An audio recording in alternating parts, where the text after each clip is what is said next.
അതിൽ കുറെ സഖാക്കൾ കയറി ചൊറിഞ്ഞു കമന്റ് ഇട്ടിട്ട്. അപ്പൊ എനിക്ക് വാശിയായി. പലരും തമാശക്കെങ്കിലും പറഞ്ഞു കേട്ടിട്ടില്ലേ, നമുക്കൊരു നല്ല കാലം വരുമ്പോൾ അതിൽ ഏറ്റവും കൂടുതൽ അസൂയ ഉണ്ടാവുക നമ്മുടെ കുടുംബക്കാർക്കും ബന്ധുക്കൾക്കൊക്കെ ആയിരിക്കും എന്നുള്ളത്. അത് ശരിയാണോ എന്ന് ചോദിച്ചാൽ എൻ്റെ കാര്യത്തിൽ എന്നെ സംബന്ധിച്ച് എൻ്റെ ഏറ്റവും വലിയ ശത്രുക്കൾ എന്ന് പറയുന്നത് എൻ്റെ കുടുംബക്കാർ തന്നെയാണ്. അതുകൊണ്ട് അത് ശരിയാണെന്ന് വേണമെങ്കിൽ പറയാം. എന്തുകൊണ്ടാണ് ഞാൻ ഇവിടെ ഇത് പറഞ്ഞു തുടങ്ങിയതെന്ന് വെച്ചാൽ, നമ്മുടെ യൂട്യൂബ് ചാനൽ മോണിറ്റൈസ് ആയിട്ടുണ്ട്. മോണിറ്റൈസ് ആവുക എന്ന് വെച്ചാൽ അറിയാത്തവർക്ക് വേണ്ടിയിട്ട്, നമ്മുടെ യൂട്യൂബ് ചാനലിൽ ഇനി വീഡിയോസ് പ്ലേ ആവുമ്പോൾ അതിനനുസരിച്ച് എന്തെങ്കിലുമൊക്കെ ഒരു വരുമാനം ഉണ്ടായിരിക്കും. ഇതുവരെ ഒന്നും കിട്ടിയിരുന്നില്ല, ഇനി എന്തെങ്കിലും ഒക്കെ കിട്ടും, അത്രേ കിട്ടും.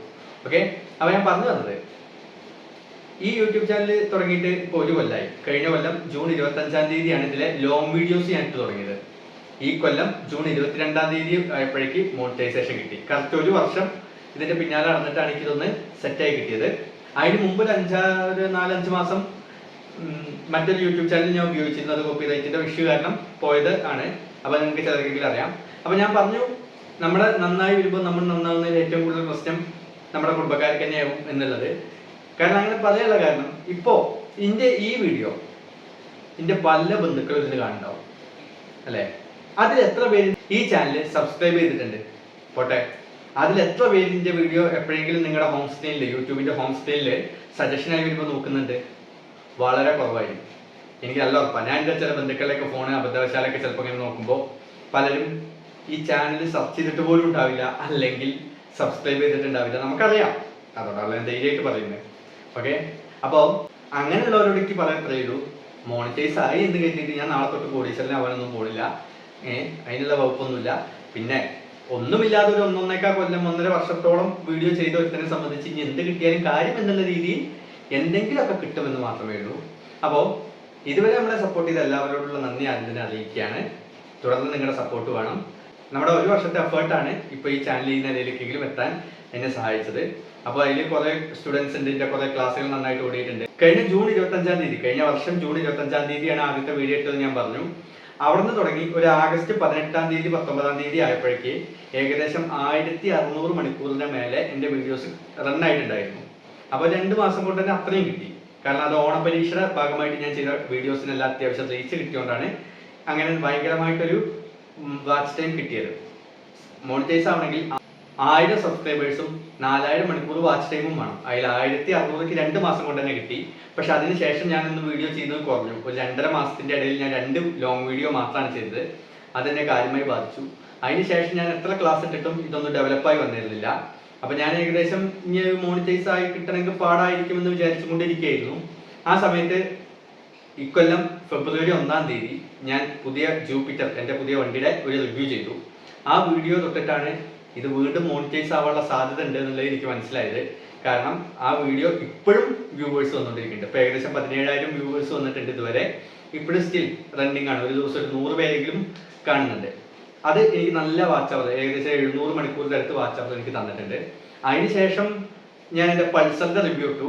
മെല്ലെ ആണെങ്കിലും ഒരു 1400 വ്യൂവേഴ്സ്, 1500 വ്യൂവേഴ്സിന്റെ അടുത്തേക്ക് അതും എത്തിയിട്ടുണ്ട്.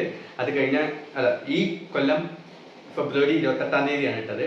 അതിനുശേഷം പിന്നെയും വ്യൂവേഴ്സ് ഒക്കെ കുറവായിരുന്നു. അങ്ങനെ ഇരിക്കുമ്പോഴാണ് നമ്മുടെ ഇലക്ഷൻ എന്ന് വെറുതെ പ്രവചിച്ച് നോക്കിയത്. അത് എനിക്ക് നല്ല വ്യൂവേഴ്സ് കിട്ടി. അതിൽ കുറെ സഖാക്കൾ കയറി ചൊറിഞ്ഞു കമന്റ് ഇട്ടിട്ട്. അപ്പൊ എനിക്ക് വാശിയായി. അങ്ങനെയാണെങ്കിൽ LDF തോക്കുന്ന 51 മണ്ഡലങ്ങൾ ഏതൊക്കെയെന്ന് പറഞ്ഞിട്ട് ഞാൻ വീണ്ടും ഒരു വീഡിയോ ഇട്ടു. തിരക്കേടില്ല, അതിൽ നിന്നും കുറച്ച് വ്യൂവേഴ്സ് കിട്ടി. അങ്ങനെയൊക്കെ വന്നപ്പോൾ ഏകദേശം ഒരു 3000 വാച്ച് അവർ അടുത്തെത്തി. പക്ഷേ 3000 പോലല്ലോ, 4000 കിട്ടണല്ലോ. അപ്പൊ 4000 കിട്ടാൻ വേണ്ടി എന്ത് ചെയ്യുന്ന ആലോചിച്ചുകൊണ്ടിരിക്കുമ്പോഴാണ് ഞാൻ ഡെയിലി വേജ്, ഞാൻ ടീച്ചറാണെന്ന് നിങ്ങൾക്ക് അറിയാമെന്ന് വിചാരിക്കുന്നു. അപ്പൊ ഡെയിലി വേജ് ടീച്ചേഴ്സിന് വേണ്ടിയിട്ടുള്ള ഒരു ഇന്റർവ്യൂ പോയി പങ്കെടുത്തു. ആ ഇന്റർവ്യൂവിലെ ക്രൈറ്റീരിയസ് എനിക്ക് അവിടുത്തെ HM പറഞ്ഞു തന്നു. അത് പറഞ്ഞപ്പോൾ എനിക്ക് മനസ്സിലായി അതിലൊരു വീഡിയോക്കുള്ള കണ്ടന്റ് ഉണ്ടെന്ന്.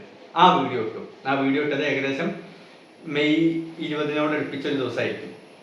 അതേ ദിവസം ആ വീഡിയോ നല്ല രീതിയിൽ റണ്ണായി. അതേ ദിവസം ലോകത്ത് വേറെ സംഭവം കൂടി സംഭവിച്ചു. അതാണ് ടാറ്റയുടെ തിയാഗോയുടെ പുതിയ ഫേസ് ലിഫ്റ്റ് അവതരിപ്പിച്ചു. അപ്പൊ എനിക്ക് മനസ്സിലായി നമുക്ക് അതിലൊരു സ്കോപ്പ് ഉണ്ട്. കാരണം വീട്ടിൽ തിയാഗോ കിടക്കുന്നുണ്ട്. അപ്പൊ അതിന്റെ ഒരു യൂസർ റിവ്യൂ ചെയ്യാം. 5 years ആയിട്ട് യൂസ് ചെയ്യുന്നുണ്ട്. അപ്പൊ 5 year യൂസർ റിവ്യൂ ചെയ്താൽ അതിനൊരു മാർക്കറ്റ് ഉണ്ട്. കാരണം തിയാഗോ ഇറങ്ങിയ ദിവസമാണല്ലോ. അങ്ങനെ വന്നപ്പോൾ തൊട്ടടുത്ത ദിവസം ഞാൻ കാറൊക്കെ ഒന്ന് കഴുകി വൃത്തിയാക്കി ഒരു യൂസർ റിവ്യൂ ചെയ്തു. അത് ഡെയിലി വേജിന്റെ വീഡിയോ പോയതിനേക്കാൾ സ്പീഡിൽ അതിനേക്കാൾ കൂടുതൽ വ്യൂവേഴ്സിലേക്ക് എത്തി. ഇതൊക്കെ ആയപ്പോൾ ഏകദേശം 3000 കടന്ന് 3500 മണിക്കൂറിന്റെ അടുത്തെത്തി. പക്ഷെ അപ്പോഴും ഒരു ഗ്യാപ്പ് ഉണ്ട്, 500 ഗ്യാപ്പ് ഉണ്ട്. ആ 500 ഈ വീഡിയോസൊക്കെ ചെറിയ രീതിയിൽ ഓടുന്നുണ്ട്, അപ്പോൾ ഏകദേശം ഒക്കെ കിട്ടും. എന്നാലും മുഴുവനാവില്ല, 4000 മുഴുവനാവില്ല എന്നൊക്കെ അറിയായിരുന്നു. ആ സമയത്താണ് അടുത്തത് ചെയ്തത്, അതാണ് ലോകകപ്പിന്റെ പ്രവചനം. ലോകകപ്പ് പ്രവചനം ഒരു 1300 പേരോളം കണ്ടു. അപ്പോൾ അതിൽ വീണ്ടും നമ്മുടെ ഗ്യാപ്പ് 4000ത്തിലേക്കുള്ള ഗ്യാപ്പ് ഇങ്ങനെ കുറഞ്ഞു വന്നു. അങ്ങനെ എല്ലാ വീഡിയോസിൻ്റെയും കൂടി ഒരു കളക്റ്റീവായിട്ടുള്ള എഫേർട്ട് കാരണം നമ്മൾ 4000 അച്ചീവ് ചെയ്തു. അപ്പോൾ 3000 കടന്നാൽ തന്നെ ഹാഫ് മോണിറ്റൈസേഷൻ ചെയ്യാം. എനിക്കത് അറിയില്ലായിരുന്നു. 4000 എത്തുമെന്ന് ഉറപ്പായപ്പോഴാണ് ഞാൻ അതിനെക്കുറിച്ച് നോക്കിയത്. അപ്പോൾ ഞാൻ ആദ്യം ഹാഫ് മോണിറ്റൈസേഷൻ ചെയ്തു. ഒരു 25 ആയതോടുകൂടി 22-ാം തീയതിത്തെ അപ്ഡേറ്റ് വന്നപ്പോൾ തന്നെ എനിക്ക് എന്ത് കിട്ടി, ഫുൾ മോണിറ്റൈസേഷനുള്ള അപ്രൂവലും കിട്ടി. അന്ന് തൊട്ടിട്ട് വീഡിയോസ് എന്തെങ്കിലും ഓടുമ്പോൾ എന്തെങ്കിലുമൊക്കെ കിട്ടി തുടങ്ങി. അപ്പോൾ ഈ രീതിയിൽ ആണ് നമുക്ക് ചാനൽ ഈ ലെവലിലേക്കെങ്കിലും വളർത്തിയെടുക്കാൻ പറ്റിയത്. ഇതുകൊണ്ട് ഒന്നും ആയില്ലെന്ന് എനിക്കറിയാം. ഇനിയും കൂടുതൽ വീഡിയോസ് എനിക്ക് പറ്റുന്ന എല്ലാ വിഷയങ്ങളിലും ഞാൻ ചെയ്യുന്നതായിരിക്കും. എൻ്റെ ഡിസ്ക്രിപ്ഷൻ പോലെ തന്നെ എനിക്ക് അല്ലെങ്കിൽ അഞ്ചരയ്ക്കും കൂടി ഷെയർ ചെയ്യണമെന്ന് തോന്നുന്ന എല്ലാ കാര്യങ്ങളും ഇവിടെ ഉണ്ടായിരിക്കും. എന്ത് വേണേലും വരാം. ഓക്കെ, ഇനി എൻ്റെ ഫസ്റ്റ് റവന്യൂ എന്ന് പറയുന്നത് പേടിക്കൊന്നും വേണ്ട.